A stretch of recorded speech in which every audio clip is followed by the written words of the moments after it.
What did I like about the passage? Well, first, I really loved hearing that scripture in Isaiah that prophesied he himself took away our infirmities and carried away our diseases. I like that it was not only that he came to take away sin, but he also came and carried away disease. And so we got to see that right off the bat with Peter's mother-in-law, and he healed her and healed her so well, as a matter of fact, that she got up and immediately started waiting on him.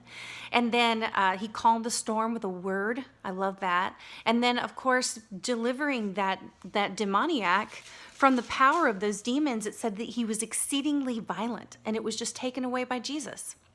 What did I not like or not understand? And at the very end of the chapter, it says, and behold, the whole city came out to meet Jesus, and when they saw him, they entreated him to depart from their region.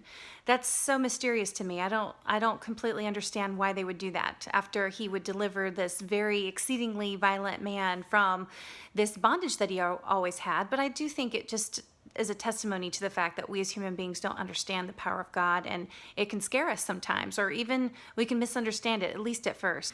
What does this chapter say about God? Well, it says that he is all powerful over the things that make us the most worried or the most even freaked out.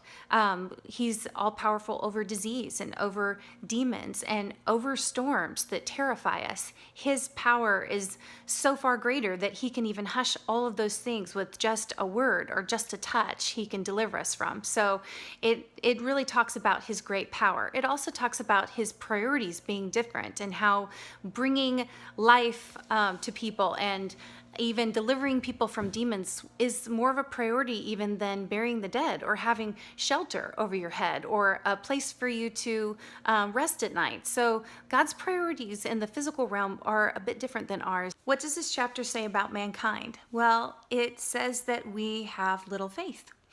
Because we get terrified over storms and we get worried about sickness and disease and demoniacs and things like that. And I think that's simply being human. I think he's teaching us. We hear Jesus say that a lot. You have little faith. You have little faith. As these disciples face different things like storms and disease and demoniacs and things like that. But I believe Jesus is not being critical. I believe he is pointing out what is truth.